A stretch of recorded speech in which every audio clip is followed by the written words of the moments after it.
अच्छा है।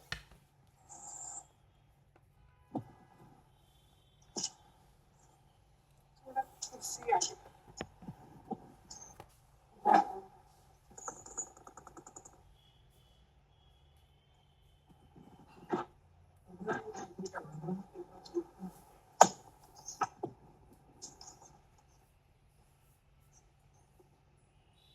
करूं स्टार्ट।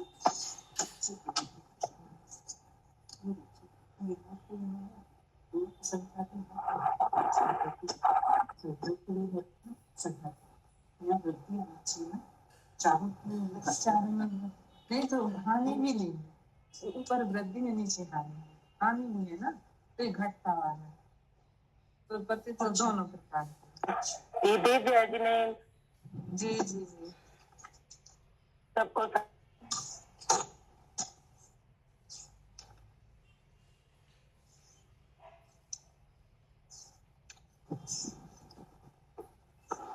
वंदना दीदी चरण को हाँ।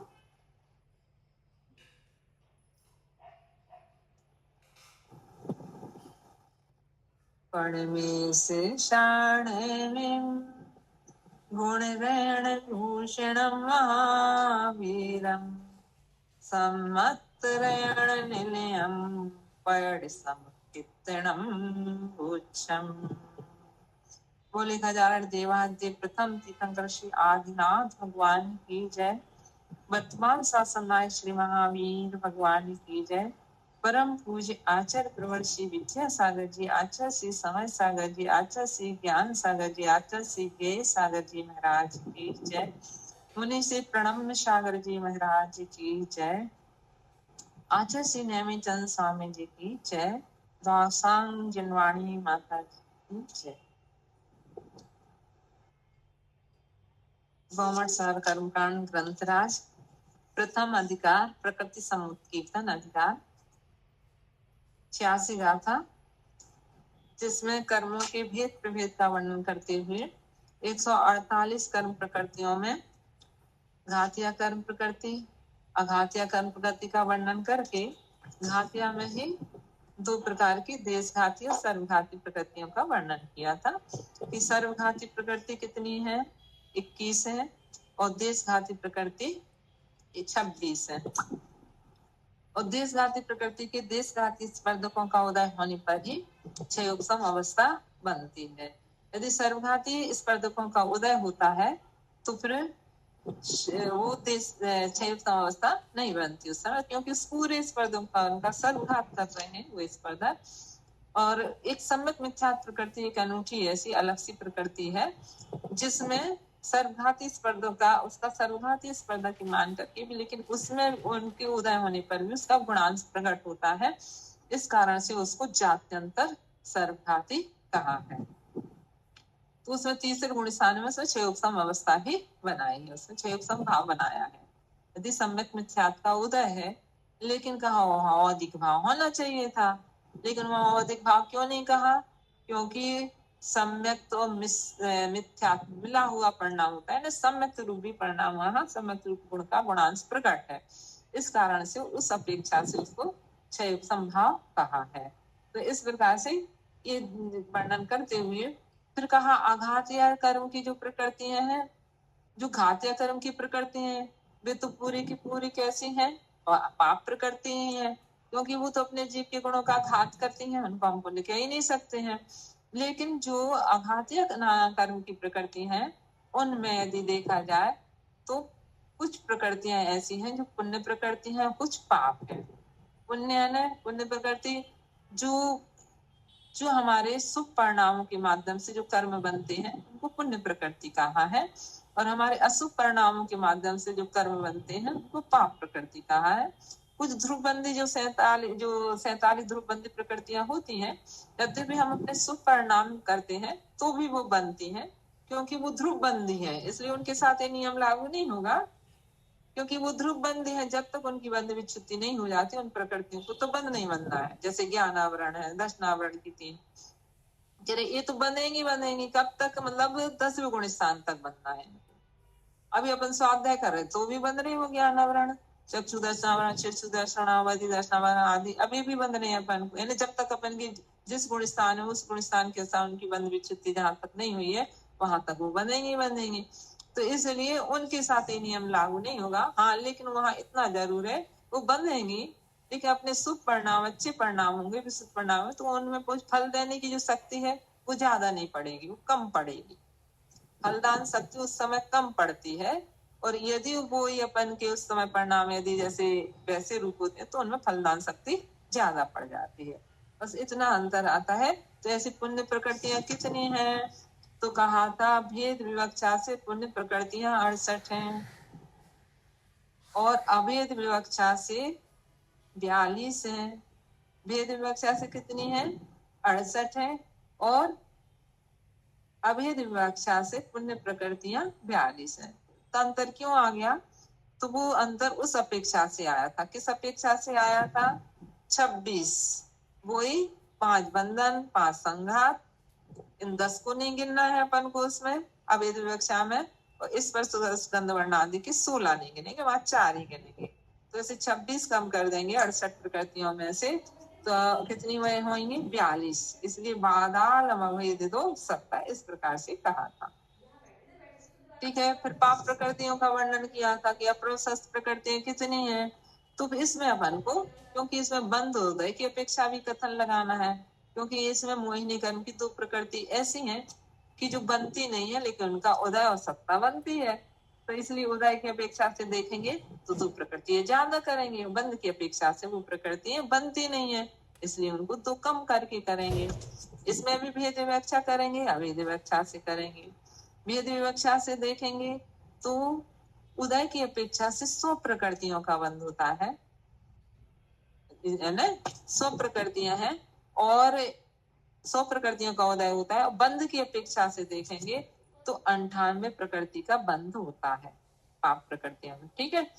और यदि अभेद विवक्षा से करते हैं तो वो 16 प्रकृति को घटाना, क्योंकि इसमें प्रशस्त वाले बंधन और संघात तो है नहीं है, इसलिए इसमें अपन स्पर्श रसगंध वर्ण आदि अप्रशस्त भी होते हैं, प्रशस्त भी होते हैं, तो इसमें इन 16 को ही घटाएंगे। इसलिए इन 16 को घटाने से बंध की विवक्षा में 82 प्रकृतियों का बंध होता है अभेद अपेक्षा से, और उदय की अपेक्षा से 84 प्रकृतियों का उदय रहता है। इस प्रकार से ऐसा कथन अपन ने 44 नंबर की गाथा में पढ़ा था। आगे 45 नंबर की गाथा देखेंगे।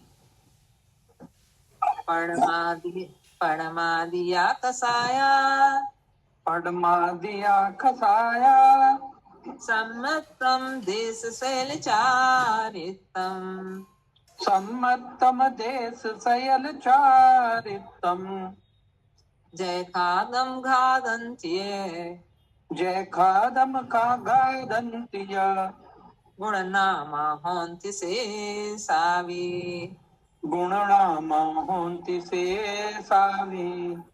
पड़मादिया कसाया, सम्मतम देश शैल चारितम, जय खादम घादंत्ये, गुणनामा होन्ति से सावी।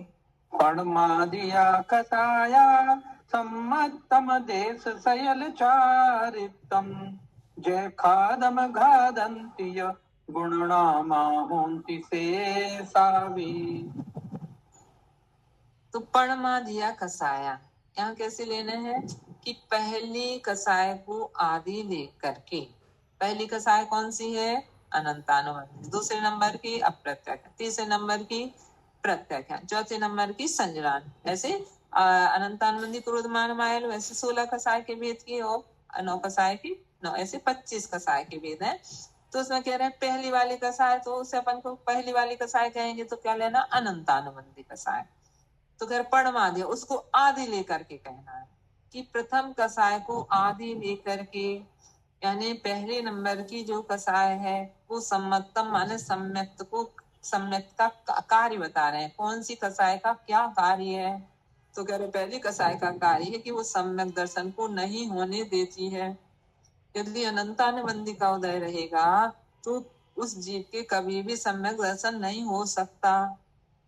यदि अपन को सम्यक दर्शन करना है तो फिर अनंतानुबंधी कसाय मत करो, तो वो कह रहे हैं कि यदि अनंतानुबंधी कसाय का उदय रहेगा तो फिर सम्यक दर्शन प्रकट नहीं हो सकता है। अनंतानुबंधी कसाय हमें सम्यक दर्शन को नहीं होने देती। इस अनंतानुबंधी कसाय का कार्य है। इसका संबंध अनंत का अर्थ होता है मिथ्यात्। अनंत का अर्थ होता है मिथ्यात् और अनुबंध मिथ्यात् के साथ अनुबंध करने वाली। ये अधिकांश मिथ्यात् के साथ इसकी साठगांठ रहती है। दूसरे गुण स्थान में मिथ्यात् नहीं रहता, उस समय थोड़ी सी समय के लिए वो चयावली या एक समय के लिए रहती, नहीं तो इसका मिथ्यात् के साथ ही इसकी जोड़ी है। तो कह रहे हैं उसके साथ ही अनुबंध करने वाली होती है।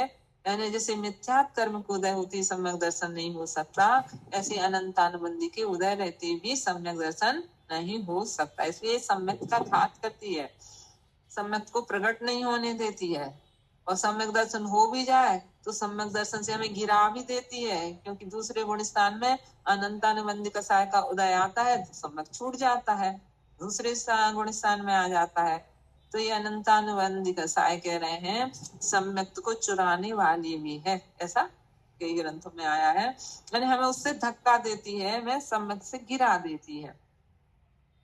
तो इस प्रकार से पहली कसाय क्या है, उसका कार्य क्या है, सम्यक को प्रकट नहीं होने देती। दूसरा कह रहे अप्रत्याख्यानावरण कसाय। तो जैसा उसका नाम है, ये कसाय के नाम कैसे हैं, गुणनामा। नीचे जैसा इनका नाम है वैसे इनके गुण है, वैसे इनका स्वभाव है। गुण का मतलब इनका कि जैसे अप्रत्याख्यानावरण, प्रत्याख्यान का अर्थ होता है संयम, त्याग, पच्चखाण। इन लोगों में बोलते ना ताम्र समाज में, पच्चखाण कर दो, पच्चखाण कर दो, त्याग करना। तो फिर अप्रत्याख्यान है जो त्याग कोई नहीं, संयम कोई नहीं होने दे, तो देश संयम को भी नहीं, बिल्कुल लेस मात्र संयम को भी नहीं होने देती है। तो कौन सी कसा है, अप्रत्याख्यान तो देशवर्त को होने देती है, नहीं होने देती। अप्रत्याख्यानावरण कसाय के उदय होते हुए कभी पंचम गुणस्थान नहीं हो सकता। इसलिए अप्रत्याख्यानावरण कसाय देश चारित्रम, देश चारित्र को नहीं, देश चारित्र का घात करती है। ठीक है। प्रत्याख्यानावरण कसाय का उदय होगा तो कह रहे सकल चारित्र नहीं हो सकता, वो सकल संयम का घात करती है। किसका, शैल चारित्रम, देश के साथ भी चारित्र लगाओ, शैल के साथ भी, शैल माने सकल चारित्र है ना, और देश माने देश चारित्र है ना, देश संयम लब्धि, सकल संयम लब्धि। देश चारित्र को घात करती है कौन, अप्रत्याख्यानावरण कसाय। यदि अप्रत्याख्यान, इसलिए कहा कि चारित्र दूसरी कसाय का उदय होने पर चारित्रम नत्थि जजो। जीव कांड में एक गाथा आई है कि चारित्र नहीं हो सकता, किसके, विदेह कसाय ने दूसरी कसाय का उदय होने पर जो उन्होंने चतुर्थ गुण स्थान की परिभाषा बनाई तो वहां कहा वहां चारित्र नहीं होता। कई लोग ऐसा सोचते हैं कि वहां चारित्र होता है, तो कह रहे नहीं, चारित्रम नत्थि जजो, वहां पर चारित्र नहीं होता। क्यों, क्योंकि इस अप्रत्याख्यानावरण कसाय का काम ही है कि वो देश संयम का घात करती है। और प्रत्याख्यानावरण कसाय का है, उसका यदि उदय आ जाए तो कहते वो सकल चारित्र का घात करती है। घादंत, ये सकल चारित्र का घात करती है। जय खादम, जय खादम माने यथाख्यात। और संजुलन कसाय का उदय रहे तो कह रहे यथाख्यात चारित्र नहीं हो सकता है, यथाख्यात चारित्र का घात करती है। गुणनामा होन्ति शेषावि। इस प्रकार से जिन जैसा इनका नाम है, गुण है, उसके अनुसार इनके काम भी हैं। कैसे है, उस नाम के अनुसार ये काम करने वाली हैं। फिर से एक बार देख लो इसका अर्थ। पर्णमादिया से प्रथम कसाय को आदि लेकर के, कसाया माने सम्मतम पहली कसाय, सम्यक को दूसरी कसाय, देश संयम को तीसरी नंबर की कसाय ने प्रत्याख्यान कसाय सकल चारित्र को, और संजुलन कसाय जय खादम घादंती यथाख्यात चारित्र को घात करती। संजुलन का संजुलन नाम क्यों रखा है, कह रहे जिसके उदय रहते हुए क्या है, संजुलन, माने संयम जुलित रहे, यानी संयम तो रहता है, यथाख्यात संयम नहीं रहेगा, लेकिन और ये सकल संयम रह सकता है। उसके उदय में संजुलन कसाय का जब उदय रहेगा तो वो सकल संयम का घात नहीं करती, उसके लिए सर्वघाती नहीं है। तो इस अपेक्षा से कहा जो संजुलन कसाय यानी जो संयम के साथ भी प्रज्वलित रहे, उसको कहते हैं संजुलन। तो कहते हैं इस प्रकार से संजुलन कसाय, लेकिन वो देश यथा क्या चारित्र को नहीं होने देगी, क्योंकि यथा क्या चारित्र कौन से गुण स्थान में होता है? 11वें गुण स्थान में होता है। 11वें गुण स्थान में किसी भी कसाय का उदय नहीं रहता। यदि उपसम श्रेणी वाला भी 11वें में एक अंतर्मुख के लिए भी, तो उसका कोई कसाय का वहां उदय नहीं रहेगा, भले फिर उसके बाद उदय आ जाए तो गिर जाएगा। लेकिन जब 11वां गुण स्थान है तो वहां बीतराग अवस्था रहेगी, कसाय से रहित अवस्था है। तो कह रहे हैं इसलिए वो यथाख्यात, यथाख्यात का मतलब जैसा अपना स्वरूप है, कसाय रहित, राग देश आदि से रहित, कह रहे हैं वो जो चारित्र प्रकट होता है उसमें। लेकिन जब तक सकल संजुलन कसाय का उदय रहेगा तब तक यथाख्यात चारित्र प्रकट नहीं हो सकता। तो इस प्रकार से ये अपने गुणों की ना शेष सभी कसाय, मतलब पहली कसाय को लेकर के शेष सभी कसाय इस प्रकार से अपने अपने गुण के अनुसार इनके नाम होते हैं, उसके अनुसार ये कार्य करती हैं। देखो हिंदी पढ़ रहा है इसका। पहले अनंतानुबंधी, आदिक अर्थात अनंतानुबंधी, अप्रत्याख्यान, प्रत्याख्यान और संजुलन, ये 4 कसाय क्रम से सम्यक्त को, देश चारित्र को, सकल चारित्र को और यथाख्यात चारित्र को भागते हैं, अर्थात सम्यक्त आदि को प्रकट नहीं होने देती। इसी कारण से इनके नाम भी वैसे ही हैं जैसे कि इनमें गुण है। इनके सिवाय दूसरी जो प्रकृतियां हैं वे भी सार्थक है, यानी नाम के अनुसार अर्थ वाली हैं ही हैं। इन सबका शब्दार्थ पहले कहा जा चुका है। मतलब खास कुछ नहीं, बस इनकी कार्य बता दिए कि कौन सी कसाय का क्या कार्य है। कौन से नंबर की गाथा में? 45 नंबर की गाथा, बिल्कुल सरल ये वाला विषय। बस चार्ट बना लेना, पहली कसाय इस चारित्र को, दूसरी कसाय इस चारित्र को, तीसरी कसाय इस चीज को गाती है। पहली कसाय सम्यक्त को गाती है। दीदी गुण स्थान की अपेक्षा इन कसायों का क्या स्थान रहेगा? क्या गुण स्थान की अपेक्षा? जैसे अनंतानुबंधी, अप्रत्याख्यान वगैरह के गुण। चलो ठीक है, पहले गुण स्थान से दूसरे गुण स्थान तक अनंतानुबंधी का उदय रहता है, ठीक है, इसलिए सम्यक दर्शन का सहाय नहीं। अब अनंतानुबंधी का उदय नहीं है, तीसरे गुण स्थान में किसका उदय है? अप्रत्याख्यान आवरण का सहाय का। चौथे में भी अप्रत्याख्यान आवरण, यानी पहले से लेकर के 4 गुण स्थान तक अप्रत्याख्यान आवरण का सहाय का उदय है। तब तक चारित्र नहीं है, संयम नहीं है। फिर उसके बाद कह रहे हैं पंचम प्रत्याख्यान आवरण का सहाय का उदय वो है, इसलिए पंचम गुण स्थान में है ना। तो पंचम गुण स्थान में प्रत्याख्यान आवरण का सहाय का उदय, तो अप्रत्याख्यान आवरण का सहाय घात करती है संयम, देश संयम का, इसलिए उसका उदय नहीं है। प्रत्याख्यान का उदय रहते हुए वो देश संयम का घात ही नहीं करती, वो तो सकल संयम का घात करती है, इसलिए उसके उदय में उसको ना नुकसान है ना लाभ है ना। तो इसलिए प्रत्याख्यान आवरण का सहाय का उदय कहाँ तक है? पहले से 5वें तक है, ठीक है। अब है संजुलन का सहाय का उदय। संजुलन का सहाय का उदय पहले से लेकर के 6ठे तक तो तीव्र उदय है, फिर उसके बाद 7वें में उसका मंद उदय है और मंदतर उदय है। ऐसे करके उसका उदय कहाँ तक है? संजुलन का सहाय का 10वें गुण स्थान तक, यानी सूक्ष्म लोक का उदय 10वें तक है। और क्रोधमान माया का, क्रोध संजुलन क्रोधमान माया का उदय कहाँ तक है? 9वें तक है। तो इस प्रकार से 10वें तक संजुलन कसाय का उदय है, इसलिए 11वें गुण स्थान में फिर अब कोई कसाय का उदय ही नहीं है। 12वें में कोई कसाय का उदय, 13वें की बात ही लगा उनमें भी नहीं। तो इस प्रकार से कसाय का उदय कहाँ तक है? पहले गुण स्थान से 10वें गुण स्थान तक है। और कौन सी कसाय का उदय कौन से गुण स्थान तक है इसको लगा।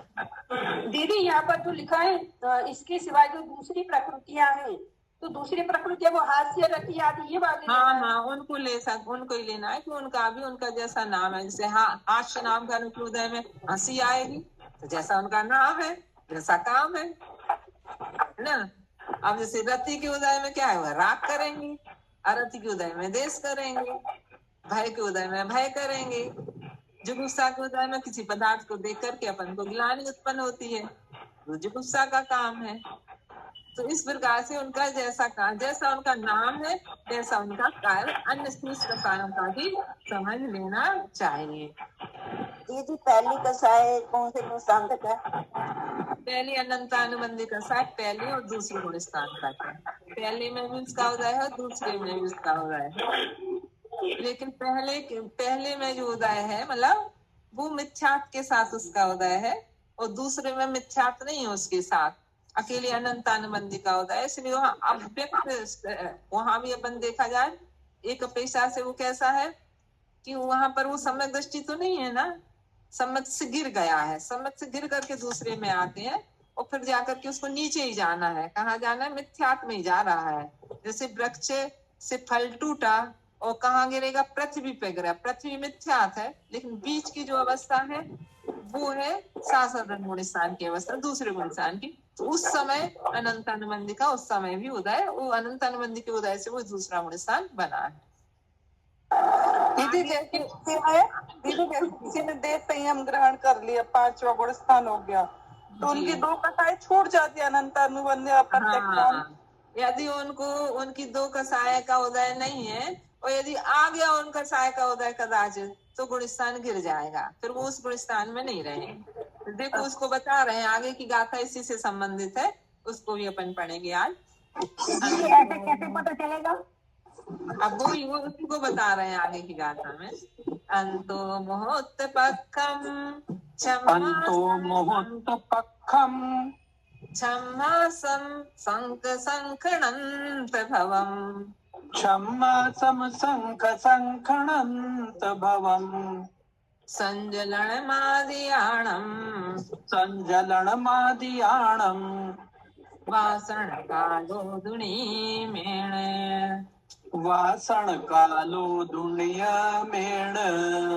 अंतो मुहूर्तपक्खम् क्षमासं शङ्खसङ्खणन्तभवम् संजलनमादियाणम् वासणकालो दिनेमेण। अंतो मुहूर्तपक्खम् क्षमासं शङ्खसङ्खणन्तभवम् संजलनमादियाणम् वासणकालो दुनियमेण। देखो इसमें बता रहे हैं इन कसाय की वासना काल यानी संस्कार कहाँ तक जाता है, और अपन को पता चलता है कि हमारा जहां तक संस्कार जा रहा है, यदि वो हमारा संस्कार यदि 6 महीने से ऊपर जा रहा है ना कसायों का वो संस्कार, तो वो कसाय अनंतानुबंधी हो जाएगी। यदि वो कसाय का संस्कार 6 महीने के भीतर भीतर खत्म हो गया तो फिर वो अप्रत्याख्यानावरण कसाय है, और यदि 15 दिन के भीतर खत्म हो गया तो प्रत्याख्यान, 15 दिन से ऊपर गया तो यानी कौन सी? अप्रत्याख्यान में चला जाएगा। और यदि 15 दिन के भीतर भीतर खत्म हो गया कसाय का संस्कार, तो वो बन गई कौन सी है? प्रत्याख्यानावरण। और यदि एक अंतर्मूर्त के लिए कसाय का उद्वेग संस्कार आया और वहीं अपन ने खत्म कर दिया उसको, वहीं क्षमा करके सब अपना वो कर लिया, तो क्या हो गया कि फिर हम वो संजलन कसाय है, उसका इस प्रकार से बताते हैं। तो देखना इसमें गाथा से पहले अर्थ करेंगे, फिर इसका और विशेष समझेंगे। अंतो मुहूर्त पक्खम, अंतो मुहूर्त माने अंतर्मुहूर्त, पक्खम माने पक्ष, पक्ष यानी 15 दिन, क्षमासम माने 6 महीने, संख अनंत भवम, संख माने संख्यात भाव, असंख्य माने असंख्यात भाव, अनंत संखणंत भवम, यानी इसका आ है ना भाषा में आ, उसमें छोटे आ में मिल गया है, अलग से नहीं, इसलिए होता है लोगों को कुछ ऐसा होगा नहीं, इसलिए वो अनंत निकलेगा। अनंत भवम यानी अनंत भाव, संख्यात भाव तक, असंख्यात भाव तक या अनंत भाव तक। कह रहे हैं संजुलन मादियाणम, संजुलन को आदि लेकर के। अभी वहां तो क्या कहा था? परमा दिया, यानी पहली कसाय को आदि लेकर कहा था। अब देखो आचार्य ने यहाँ पीछे से कह दिया कि संजुलन को आदि लेकर, संजुलन को आदि लेकर के यदि संजुलन कसाय का वासना काल यानी वासना काल यानी संस्कार का काल अंतर्मुहूर्त तक ही चलता है, ठीक है। और इसके फिर संजुलन के पहले कौन सी आएगी? प्रत्याख्यानावरण। प्रत्याख्यानावरण कसाय 15 दिन तक, अप्रत्याख्यानावरण कसाय का 6 महीने तक, और अनंतानुबंधी कसाय संख्यात असंख्यात अनंत भाव। इनका वासना काल समझना, नियमेण माने नियम से इनका वासना काल इतना समझना चाहिए। इससे हम लगा सकते हैं कि हमारी कौन सी कसाय है, अनंतानुबंधी है कि यदि अनंतानुबंधी है समझ लो मिथ्यात गुण स्थान में है। फिर तो यदि अपन का किसी से चल रहा है और हमारी उससे कसाय एक मतलब 6 महीने के अंदर खत्म नहीं हुई, तो फिर अपन लगा लोगे मिथ्या दृष्टि, इसमें तो अपन की मिथ्या दृष्टि की भी पहचान हो गई, कसाय की भी पहचान हो गई अपनी। तो इस प्रकार से यहाँ पे कह रहे हैं कि फिर से एक बार इसे गाथा लो, संजुलन को आदि लेकर, संजुलन कसाय को आदि लेकर के यानी संजुलन का अंतर्भूत, प्रत्याख्यान का 15 दिन, अप्रत्याख्यान का 6 मास 6 महीने, और अनंतानुबंधी का संख्यात असंख्यात अनंत भाव तक वासना कालो दृढ़ में संस्कार का या संस्कार जानना चाहिए, वासना काल नियम से जानना चाहिए। कह रहे हैं देखो चलता है, ऐसा नहीं, संस्कार का अर्थ यहाँ ये है कि जैसे कोई बात अपन की किसी से हो गई है ना, कोई ऐसी घटना घट गई और किसी के प्रति अपना कसा भाव आ गया, चाहे अहंकार का भाव आए, चाहे छल कपट का आए, या उसके प्रति राग का भाव आए, किसी प्रकार का, अब वो चीज तो हो गई उस समय, अब उसके बाद हम वो व्यक्ति अपन को नहीं दिखेगा, तो वो उस समय हमें याद नहीं रहेगी, लेकिन उसका जो संस्कार है जब वो हमें दिखेगा तो वो बात हमें उसी रूप में, उसी कसाय के रूप में वो उदय में आ जाएगा। क्यों? क्योंकि वह हमारा संस्कार अंदर बैठा था, इस कारण से उसके बाद संस्कार का था। जैसे हमने एक उदाहरण दिया था एक दिन तुम लोगों के लिए कि जैसे डिब्बी में, मसाले की डिब्बी में हमने, किसी दाल आल की डिब्बी में हमने हींग की पुड़िया रख दी, अब हींग की पुड़िया तो रख दी, अब वो चीज हमने हींग को तो हटा दिया, यानी वो घटना तो अब घट गई, अब तो बहुत समय में थी, उसको हमने दूर कर दिया उससे, मतलब अब वो नहीं है, लेकिन उसके बावजूद भी उसमें उसकी गंध आएगी। क्यों गंध आएगी? क्योंकि उसका संस्कार है। अब वो वाली चीज नहीं है, लेकिन अब वो संस्कार अंदर अपने बन गया है, कर्म का संस्कार कह लो, जिसका भी संस्कार कह लो, वो संस्कार बन गया। अब जब भी वो व्यक्ति हमें देखेगा तो उसके प्रति वही संस्कार हमारा जागेगा, उसी टाइप का।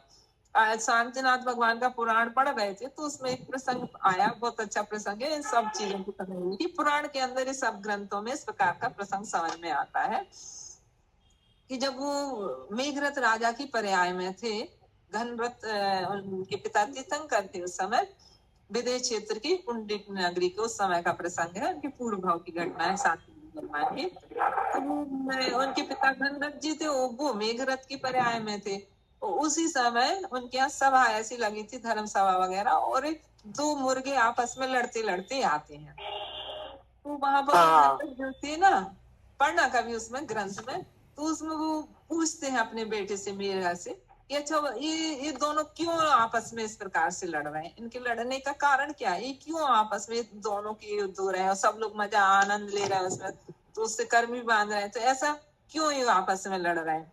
तो फिर जाकर के वो अवधि ज्ञानी थे, कौन? मेघरथ। तो उन्होंने अवधि ज्ञान से पता लगाया, तो उन्होंने कहा कि ये दोनों पहले दोनों सगे भाई थे। क्या थे? दोनों पहले सगे भाई थे, और एक बैल को लेकर के, क्या कि मतलब जैसे नहीं रहते किसी के यहाँ गाय रहती, बैल वगैरह ऐसे रहते, तो उसकी स्वामित्व को लेकर इनमें आपस में झगड़ा हो गया, और झगड़ा हो गया, एक भाई ने दूसरे भाई का कर दिया, मर्डर कर दिया जो है ना। अब क्या हुआ कि वो तो कर दिया, उसके बाद वो मरण करके फिर एक जंगल में हाथी हुए, है ना, जंगली हाथी, फिर वहां पर भी आपस में एक दूसरे के लड़े उसी प्रकार से, फिर जाकर के भैंसे की पर्याय में गए। अब वो संस्कार देखो, उस भाव का चल रहा एक, हाँ, उसके लिए बैल के पीछे जो उनका कसाय का संस्कार बना था वो चल रहा है। अब वो फिर जाकर के भैंसे की पर्याय में भी वही कसाय का उदय आया, जबकि जब वो कुछ समय के लिए तो जब दूसरी जगह चले गए तब तो नहीं, लेकिन जब वो दिखेंगे आपस में तो वही कसाय का संस्कार उदय आया। फिर उसके बाद वो मेढ़े की पर्याय में गए, फिर आप मुर्गे की पर्याय में आए हैं, और आपस में इसी कारण से इनका वही संस्कार है, इसी कारण से ये आपस में लड़ रहे हैं। तो इस प्रकार से ऐसी घटनाएं यदि देखी जाए, कमठ हो पारसनाथ का भी देख लो, आपस में वही संस्कार था, उनमें उसमें तो एक तरफा था, एक तरफा भी नहीं होना चाहिए। यदि जैसे अपन ने तो छोड़ दिया, सामने वाले ने नहीं छोड़ा, तो वो अपन को देख के करेगा कसाय, उसको वो कसाय अनंत अनुबंधी होगी, तो बैर का भाव उसने बांधा है, वो उदय में आएगा, वो देखेगा उसको। अब वो है कि सामने वाला नहीं कर रहा इसलिए वो ज्यादा लंबा नहीं चलेगा, लेकिन उसके लिए तो वो करेगा, उसको देख करके वो कसाय का संस्कार उदय आएगा, वो उदय आएगा ना, उसका वासना काल इतना लंबा है क्योंकि वो भूला ही नहीं उस चीज को। ऐसा बैर में भी लगा सकते हैं, क्रोध में भी, ऐसा मान में भी लगाओ, ऐसा मायाचारी में भी लगाओ, लोक कसाय में भी लगाओ। किसी बात को लेकर कहीं अपन के लिए बहुत अच्छा प्रशंसा हो गई, सम्मान हो गया, अब उसी बात को लेकर वही वाला संस्कार बार बार हमें, वही मान का संस्कार बार बार अपने उसमें आ रहा उदय में, तो उसको भी लेकर के राग का संस्कार, जैसे रामचंद्र जी का था कि वो मृत्यु हो गई लक्ष्मण की, लेकिन उनको मान राग के कारण मानने तैयार नहीं हो रहे, तो वो इस वाला संस्कार उनका 6 महीने तक चलता रहा, मतलब कि मान ही नहीं रहते, उनको लग ही रहा था कि लक्ष्मण की मृत्यु मरा ही नहीं, लक्ष्मण तो मरा ही नहीं। जब विभीषण ने और कृतांतक सेनापति ने सबने समझाया तब जाकर के, तो ऐसे भी संस्कार अपने चलते हैं। दीदी इसलिए तो बैर दुखदाई है ज्यादा, इसलिए तो बैर दुखदाई है, बैर दुखदाई है इसलिए, और अपन को है ना जल्दी से कह रहे हैं वो, इसलिए जैसे जिनकी जो मतलब चतुर्थ गुण स्थान वर्ती, पंचम गुण स्थान वर्ती वगैरह जो होते हैं, तो क्या है कि वो आप अपने आप में उस चीज को मान करके और वस्तु स्वरूप को समझ करके स्वाध्याय आदि के माध्यम से उसके प्रति क्षमा भाव रख लेते हैं कि मेरे पूर्व कर्म का उदय ऐसा था। जैसे किसी ने अपने प्रति कोई गलत भी किया, तो अपन कोई उसने हमारे प्रति गलत किया, हम क्यों उसके प्रति ऐसा सोचे, ऐसा अपने आ सकता, तो वहां ऐसा नहीं सोचना, क्योंकि वो तो निमित्त बना है अपने लिए।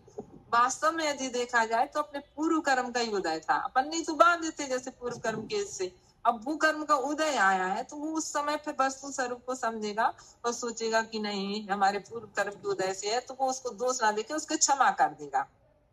वो क्षमा कर दिया तो उसकी तरफ से वो खत्म हो गई, तो उसका वो संस्कार नहीं चलेगा ऐसा। लेकिन जो नहीं करेगा तो कहते हैं कि उनका संस्कार आगे तक चलता रहता है। एक बार क्षुल्लक सी ध्यान सागर महाराज जी ने एक घटना सुनाई थी इसी को लेकर के, कि जब वो छुटपन में पढ़ते होंगे कोई क्लास वगैरह में, तो एक टीचर थे, तो टीचर लोग तो रहते ही हैं कि जैसे किसी बात को लेकर के मतलब बच्चों की पिटाई पहले तो कर ही देते थे, आजकल नहीं करते, तो पहले ऐसा हुआ होगा कि किसी बात को लेकर के उन्होंने, महाराज जी जब उस समय छुटपन उसमें थे, तो उन्होंने उनकी पिटाई कर दी, और पिटाई कर दी, और जबकि उनकी कोई खास गलती भी नहीं थी, तो उनके मन में एक मतलब उनके प्रति थोड़ा सा देश भाव ऐसा आ गया, ऐसा कि हमारी तो कोई गलती नहीं है, फिर हमें क्यों है हमारी पिटाई कर दी। तो कहते वो उसके बाद वो भूल गया, मान लो अब वो निकल गए वहां से, क्लास से निकल गए, टीचर मतलब वो उनसे संपर्क ही नहीं रहा, कुछ भी ऐसा। कहते हैं लेकिन अब वो इस मार्ग में भी आ गए, कहते इस मार्ग में निकलने के बाद भी अब वो हमें उसकी याद नहीं थी कुछ, लेकिन हमने उनको क्षमा तो किया ही नहीं था। तो वो कह रहे थे कि उसके बाद जब एक दिन हमारे मन में आया कि नहीं वो वाला संस्कार अभी तक हमने उसके प्रति अभी क्षमा भाव किया ही नहीं है, यानी वो हमारे अनंतानुबंधी हो जाया है। तो उस दिन फिर कह रहे हमने अपने आप से मतलब उसके प्रति अपना वो किया प्रायश्चित वगैरह करके कि नहीं हमारा किसी के प्रति इस प्रकार का कोई भाव नहीं है। तो इस प्रकार से एक कसाय के संस्कार, क्रोध का संस्कार तो दिखता है अपन को, लेकिन मान माया का तो समझ में ही नहीं आता, लोभ का समझ में नहीं आता। तो इसको है ना एक बार माता जी, आदर्शवती माता जी कहने लगी कि दीदी आप इसका पूछ के आना महाराज जी वगैरह से, शंका समाधान में प्रमाण सागर जी से या सुधा सागर महाराज जी के उसमें, कि हम मान में कैसे घटित करेंगे, माया में कैसे घटित करेंगे, लोभ कसाय में इसको कैसे, क्योंकि वो तो अपन की चलती रहती है हमेशा। जैसे क्रोध का तो अपन फिर भी हमेशा ऐसा नहीं चलता रहता, आया और चला गया, लेकिन मान भी चलो आया और चला गया, लेकिन लोभ कसाय तो हमेशा ही चलती रहती है, किसी ना किसी वस्तु के प्रति अपन को लोभ बना ही रहता है ऐसा। तो वो कैसे घटित होगा। हमने महाराज जी से पूछा भी था, हम तो याद भूल गए हमने महाराज जी ने क्या उत्तर दिया था, लेकिन हम इसका यही समझ में आता कि जिस संबंधी जो विकल्प है, जिस संबंधी हमें राग का संस्कार आया है, वो राग का संस्कार बार बार हमें उसी के प्रति उसी रूप में बना रहता है, तो वो संस्कार कहा जाएगा। यदि उससे हमने फिर अपने आप को करी नहीं हमें ऐसा नहीं करना ये क्या, तो उससे यदि हमारा वो हट जाता है, उससे कम हो जाता है, मतलब उस रूप से बार बार वही विकल्प नहीं आता है, तो वो संस्कार फिर उतने समय में कम हो जाता है। ऐसा कुछ अभिप्राय था महाराज जी का, याद नहीं आ रहा क्या उत्तर दिया था, लेकिन ठीक है। 46 नंबर की गाथा में क्या बताया है कि इन कसाय के संस्कार, कौन सी कसाय का संस्कार कितने लंबे समय तक चलता है तो वो कौन सी कसाय कहलाती है। हिंदी पढ़ रहे हैं हमने, इसकी हिंदी नहीं पढ़ी शायद, है ना, कि पढ़ी है, नहीं पढ़ी है ये। संजुलन वगैरह अर्थात संजुलन, प्रत्याख्यान, अप्रत्याख्यान और अनंतानुभूति, इन 4 कसायों की वासना का कालक्रम से अंतर्मूर्त पक्ष यानी 15 दिन, 6 महीना और संख्यात, असंख्यात तथा अनंत भाव है, ऐसा निश्चय कर समझना। अभिप्राय यह है कि किसी ने क्रोध किया, पीछे वह दूसरे काम में लग गया, वहां पर क्रोध का उदय, क्योंकि ये कसाय जो रहती है ना, एक अंतर्मूर्त से ज्यादा नहीं रहती। क्रोध का उदय रहेगा अपन को एक अंतर, उसके बाद मान में चेंज हो जाएगी, या माया या लोभ में किसी में बदल जाएगी, फिर उसके बाद देखेंगे तो फिर दूसरी कसाय में चेंज, मतलब लंबा तो काल तक चलती नहीं है, एक अंतर्मूर्त तक के बाद कसाय चेंज। हाँ, लेकिन कोई ना कोई एक कसाय जरूर रहती है। 4 कसायों में से कोई ना एक कसाय क्रोध रहेगी, मान रहेगी, या माया या लोभ रहती है, लेकिन एक एक अंतर्मूर्त में चेंज हो रहा है। तो वो कह रहे हैं वो तो ऐसे ही चेंज हो जाएगी, लेकिन उसका जो संस्कार है ना वो बना रहता है। तो कह रहे हैं कि अभिप्राय है कि किसी ने क्रोध किया, पीछे वह दूसरे काम में लग गया, और वहां पर क्रोध का उदय तो नहीं है, परंतु जिस पर, क्योंकि वो खाना बनाने में लग गया, दुकानदार है तो दुकान पे चला गया, सर्विस है तो सर्विस पे चला गया, तो वो पूरी बात, वो हमेशा ही वो ये बात याद थोड़ी ना कर रहा है, लेकिन जब भी उस व्यक्ति को देखेगा तो वो वाली बात याद आ जाना अलग बात है, लेकिन याद आने के बाद उसी रूप से उसका कसाय का संस्कार भी रहे। तो परंतु जिस पुरुष पर क्रोध किया था उस पर क्षमा भी नहीं है। इस प्रकार से जो क्रोध का संस्कार चित्त में बैठा हुआ है उसी की वासना का काल यहाँ पर कहा गया है। ठीक है, इस प्रकार से 45 और 40 नंबर की गाथा में अपन ने क्या पढ़ा कि कसाय के कार्य और कसाय का वासना काल, 4 प्रकार की जो कसाय है, अनंतानुबंधी, प्रत्याख्यान, प्रत्याख्यान संजुलन, इनके कार्य क्या है और इनका वासना काल क्या है। अब आगे की गाथा में अपन सीखेंगे कि जो कर्म की प्रकृतियां हैं उनमें से कितनी प्रकृतियां ऐसी हैं कि जो पुद्गल विपाकी, जिनका फल पुद्गल को ही मिलता है, ऐसी कितनी प्रकृतियां हैं कि जिनका फल जीव में देखने में आता है, वो जीव विपाकी, विपाक का अर्थ होता है फल, जिनका फल जीव में देखने में आता है वो जीव विपाकी है, जिनका फल पुद्गल में देखने में आता है वो पुद्गल विपाकी है, और जिनका फल भव में देखने में आता है उस भव में तो कह रहे हैं वो भव विपाकी है, और जिसका फल क्षेत्र में है ना, गत्यानुपूर्वी, विग्रह गति वगैरह में, तो उस क्षेत्र बाकी प्रकृतियां कही गई हैं। ऐसे 4 प्रकार की प्रकृतियों का वर्णन अपन पढ़ेंगे आगे की गाथा में। दीदी जी वंदना। हाँ जी, मुझे एक बात पूछनी है। हाँ, कि जैसे व्यवहार लाइफ में ऐसा होता है, जो कुछ आपने ये बताया है कि चलो हमें धर्म का ज्ञान है, कुछ भी है, हमारा कोई है सगा संबंधी भी बेशक चाहे समझ लो या क्लोज फ्रेंड समझ लो, कुछ भी समझ लो, हमने उसका उपकार ही किया और हमने उसके साथ कोई बुरा भी नहीं किया, और उसका फल उसने इतनी बुराई में किया कि उसको बर्बाद करने पे तुल गया, उसके बावजूद भी उस बंदे ने उससे माफी मांग ली। तो अब वो क्या करे, उससे आगे क्या करे? अब वो बंदा माफ करने को भी तैयार नहीं है, तो जिसने माफी भी मांग ली बिना गलती के दी, तो उसे क्या करना चाहिए? अब देखो पारसनाथ कमट का उदाहरण अपने सामने, इससे बढ़ के और कुछ नहीं है कि देखो पारसनाथ ने भी कोई गलती नहीं की थी, बल्कि और उनके अच्छा करने के लिए गए थे। ये संसार है, संसार में ऐसा चलता ही रहता है। यदि ये सब ना हो ना तो इसे संसार का तो इसी से तो अपन को संसार में परिभ्रमण करना पड़ता है, और अपन को लगता है कि हमने इस भाव में गलती नहीं की है, लेकिन हो सकता है पूर्व भाव में अपनी गलती भी रही हो। नहीं, वो तो हुई जी, वो तो हुई होगी ना, तभी तो संबंध बनते हैं, तभी संबंध बनते हैं ना। हाँ, तो पूर्व भाव, अब कोई पूर्व भाव का मान के अपन को चलना पड़ता, पूर्व की ये कर्म जो खोटे सहे क्यों नहीं जी रहा, ऐसा करके ऐसा सोच के, और ऐसे निमित्तों से मतलब बहुत बचना चाहिए, ऐसे निमित्तों से उनसे अपन माफी मांग के अपना थोड़ा दूर, जिससे अपन को वो संकलेश हमेशा ना हो, ऐसा अपन को चित्त वो परिवर्तन या जो भी हो सके जितना अपन कर सकते हैं। ध्यान आ भी जाता है, कभी आ भी जाता है, हाँ, तो क्या करें, वो समझा लेते हैं कि भी हाँ मैंने भी तो कुछ किया होगा इसके साथ में, तो उसका फल मुझे मिला, तो मेरी तो अनंतानुबंधी कषाय नहीं बंधेगी ना। नहीं, फिर आपकी नहीं बंधेगी, क्योंकि अपन ने तो उसको माफी कर दिया, अपनी तो गलती भी नहीं थी, फिर भी अपन क्षमा कर रहे हैं उसके लिए, है ना।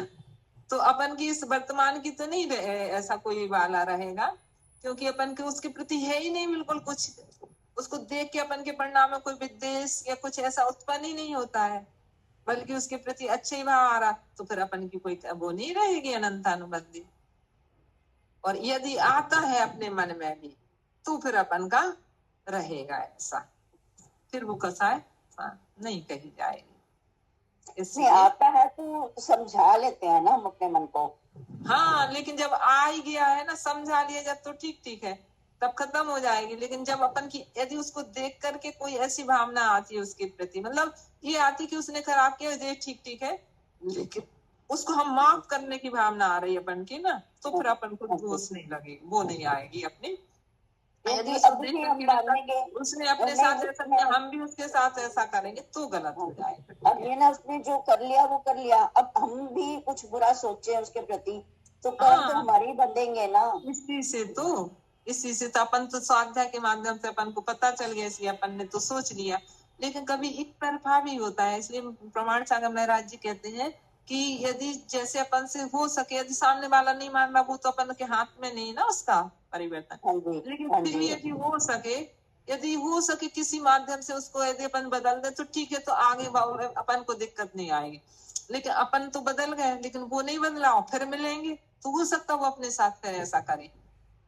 इसलिए यदि यही सब हो जाए ना साफ, तो ठीक रहता। नहीं हुआ अब, लेकिन अपन नहीं कर सकते ना, किसी की तीव्र कसाय होती तो उसको अपन नहीं धो सकते ना। कई लोग संसार में ऐसे ऐसे प्राणी होते कि देखो कैसे कैसे परिणाम रहते हैं, फिर इसी से तो फिर वो इतने यहाँ तो कर लेते, लेकिन उसके बाद फल तो नहीं, दुख तो नहीं भोगना पड़ता है। अभी नहीं संभले तो बाद में दुख भोगना पड़ता है उनको, संभल गए तो ठीक ठीक है। और ये अपन को स्वाध्याय के माध्यम से सब चीज पता चल जाती है, तो अपन संभल जाते हैं। जो संभल गया तो उनके आगे के भाव अच्छे हो जाते हैं। देखो पारसनाथ हमेशा कहाँ गए, भले ही उनके ऊपर उसने उपसर्ग भले ही किया, लेकिन हमेशा वो स्वर्ग में गए, वो नरक में उतने समय के लिए उन्हें सुख भोगा, उतने समय के लिए उसने नरक में फल भोगा, दुख भोगा। तो उसने कसाई की थी, उसने नहीं छोड़ी, इसलिए उसको फल मिला ज्यादा, उनको तो अच्छा ही रहा, उन्हें तो विधि खाली समय से थोड़ी लेंगे कषायों को, सम्यक दर्शन भी तो अपनी भूमिका निभाएगा। मान लिया क्रोध मंद हो गया, फिर भी हमारी अनंतानुबंधी बनी हुई है, पता थोड़ी चलता है। 6 महीने का ये जो गारंटी है, ये तो सम्यक दृष्टि के लिए है कि बेटा 6 महीने से ज्यादा रह गई तो तेरा सम्यक दर्शन गया। अब राग है किसी से, वो थोड़ी जाता है। नहीं सुनो तो लेकिन उसमें अनंतानुबंधी में तीव्र मंद अलग चलता है। हाँ, वही तो कह रहे हैं। यहाँ कसाय की तीव्रता मंदता से नहीं ले रहे हैं अपन। हाँ, यहाँ अनंतानुबंधी सब में तीव्र मंद का अपना अपना अलग विभाग है, लेकिन यहाँ जो काल की अपेक्षा है वो ही उस अपेक्षा से कथन किया गया है। यदि हमारा इतना लंबा चलेगा तो वो अनंतानुबंधी के कैटेगरी में आ जाए। दीदी मेरा मतलब यही था कहने का, एक को क्षमा कर दिया दूसरे पे आ गया, कोई जरूरी थोड़ी एक के साथ ही रहे। अब मान लिया क्रोध चला गया, हाँ ठीक है, अच्छा क्रोध चला गया, वो तो है जिसके साथ है ना उसके साथ ही। अब एक के साथ है इसलिए उसके भाव चलते रहेंगे। लोभ है चल रहा है। तो अब ये तो एक समझाने का एक स्थूल वो हो गया, लेकिन लेकिन ये तो अपन का चलता है, जैसे आज इसके साथ है कल दूसरे के साथ हो गया तो फिर चलेगा ना। यदि एक के साथ भी चल रहा तो भी चलेगा। और इतने संसार में इतने सब्जी में सबके साथ किसी के साथ प्रेम तो किसी के देश चलता ही रहता है। अनंतानुबंधी खत्म थोड़ी हो रही है ये। जब भरत क्षेत्र में ये कह रहे हैं 4 या 5 सम्यक दृष्टि होंगे, तो कहाँ इन 6 महीने से लगाना। ये तो बस ये है एक मलेच्छों को मलेच्छों की ढंग से समझाने वाली बात है। ठीक है। बोधि समाधि परिणाम शुद्धि साधोपलब्धि शिव सौख्य सिद्धि चिंतामणि चिंतित वस्तु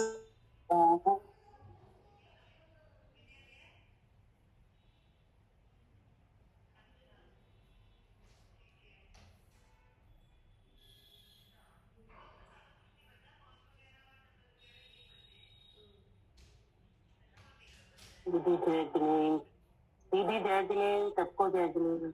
दीदी वंदना। वंदना दीदी सबको जय जिनेन्द्र। जय जिनेन्द्र, जय जिनेन्द्र, सबको वंदना। वंदना दीदी सभी को जय जिनेन्द्र।